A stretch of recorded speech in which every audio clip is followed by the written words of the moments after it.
Let me introduce myself. I'm Rame Shebek, but my friends call me just Ra. I come from Kiwa, the desert town, and as I usually spend my time sorting my notes and writing scientific books from all corners of Mandalar, I'd say I'm a traveler adventurer, and when it comes to exploring new things, I'm afraid of almost nothing, except for furry primeval forest spiders. They're truly disgusting. When I heard about the strange behavior of cigar dwarves, I had to travel there, to the Iron Mountains, to look into it more closely. The port town, Cogbadur, readily welcomed me. I was offered the local bear beer, and I got drunk as a sailor. Next morning, a strong hangover, as well as a Gundamir with the message that everything was prepared, was waiting for me. Only after I was silent for a minute, trying to recover my failing memory, I could remember that I had paid him to accompany me to the mountains. We set off at dawn the next day. The hangover was even stronger than the black bear of Thorium. The foggy morning amplified the choking atmosphere enveloping us. We reached the place where, according to Grundamir, ominous howl and frosty whispering could be rapidly heard. But then we slowed down, and we even stopped for a while. Consequently, I caught myself huddling behind Grundamir, not to be seen, behind the dwarf. A fascinating scene started exactly in front of us, full of obscure shrieks, howling, and later quiet whispering, or rather an invocation. On top of all these things, red fires were dancing, and some crooked creatures began casting shadows of endless anguish over us. I attempted to note down at least part of what these creatures were chanting again and again. I was able to find out later that it was an intentionally altered dialect of an old dwarven language, and thanks to Grundamir, we managed to translate it. After I returned to my room in the tavern, I was continually thinking about everything I had seen, the distorted bodies that could have once belonged to dwarves, the victims they had worshipped and kowtowed to, the rhythmic rumble of drums, and their faraway expressions. The night was full of nightmares. At one moment, I even felt that I heard a frosty whispering under my window. Next day, I decided to take a different path and get to the ritual place from the other side of the mountains. I thought we could hide behind numerous boulders, getting thus closer. Even that time, Grundamir let me know that the price I had paid him did not compensate the risk he had to undergo. So I agreed and increased his reward. I was attracted by a mysterious force to that place, although being also deadly terrified. It was the first time I ever admitted that I had gone too far.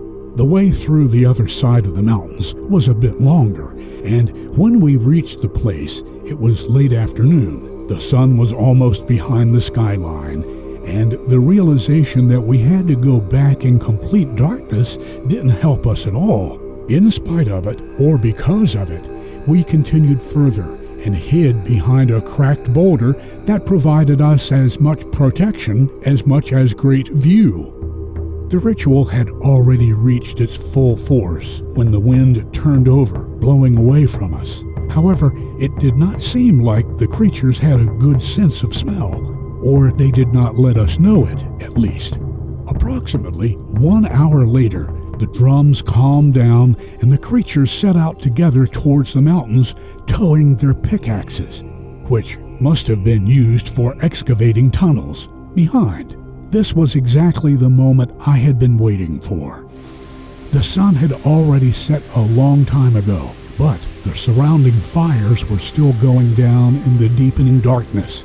I emerged out of my cover and came directly to the totem a victim was tethered to, or more likely, what remained of it, because the creatures were cannibals. Except animal skulls, teeth, and bones, I could find nothing exceptional. As part of the documentation of my journey, I quickly jotted down the totem, adding it to my picture of one of the creatures. When I turned around to hint at Grundomir to leave, I heard a quiet whispering behind me. I didn't want to turn back, and the scared eyes of the dwarf also told me not to do so. But my innate curiosity won, so I finally did it. I won't forget the things I have seen until the end of my life.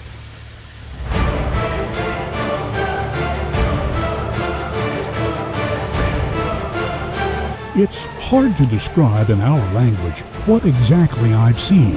I even believe it's not possible. A creature or an entity hovering over the altar, having no stable shape, sharp edges dissolving into shaky ones, and changing back in a moment. It seemed as if it existed in different dimensions and spaces than we can describe or perceive. Its whispering was a deafening shout. My body, mind, and spirit in stunned torpor, my mouth wide open. I realized I was staring at a non-existent infinite, at a flaming, frosty wasteland, at an absolute existence. I could, while not going mad, find no other words to describe the thing. It took ages, and then I finally lost consciousness. They woke me up in my room. I was happy that everything was over. Immediately, I managed everything needed to return home, and I shipped away even that day. I brought the translated prayer, the 2 quick sketches I had colored during my way back, and memories that are surprisingly still terribly vivid.